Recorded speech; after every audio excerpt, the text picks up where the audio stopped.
मन को वश में करके प्रभु के चरणों में लगाना बहुत ही कठिन है। शुरू में तो यह इसके लिए तैयार ही नहीं होता, लेकिन इसे मनाए कैसे।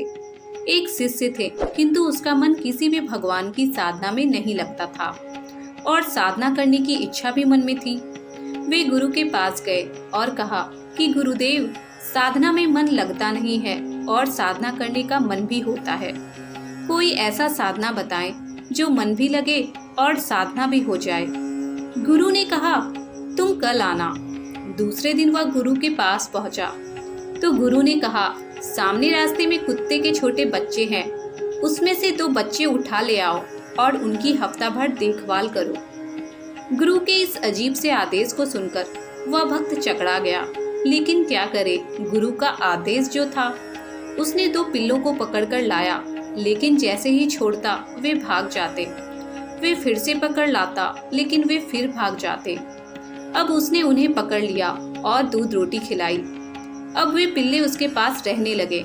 हफ्ता भर उन पिल्लों की ऐसी सेवा की कि अब वो इसके साथ छोड़ नहीं रहे। वो जहाँ भी जाता पिल्ले उसके पीछे पीछे भागते। यह देख गुरु ने दूसरा आदेश दिया कि इन पिल्लों को भगा दो।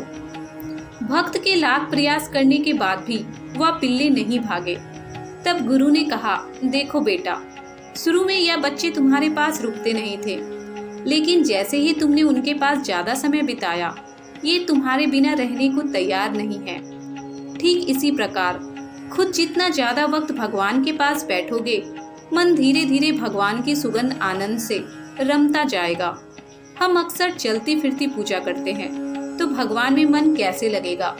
जितनी ज्यादा देर ईश्वर के पास बैठोगे, उतना ही मन ईश्वर रस का मधुपान करेगा और एक दिन ऐसा आएगा कि आप उसके बिना रह नहीं पाओगे। शिष्य को अपने मन के वश में करने का इलाज समझ आ गया और वह गुरु आज्ञा से भजन सुमरन करने चल दिया। बिन गुरु ज्ञान कहाँ से पाऊं, सदैव प्रसन्न रहिए, जो प्राप्त है पर्याप्त है। जय गुरु।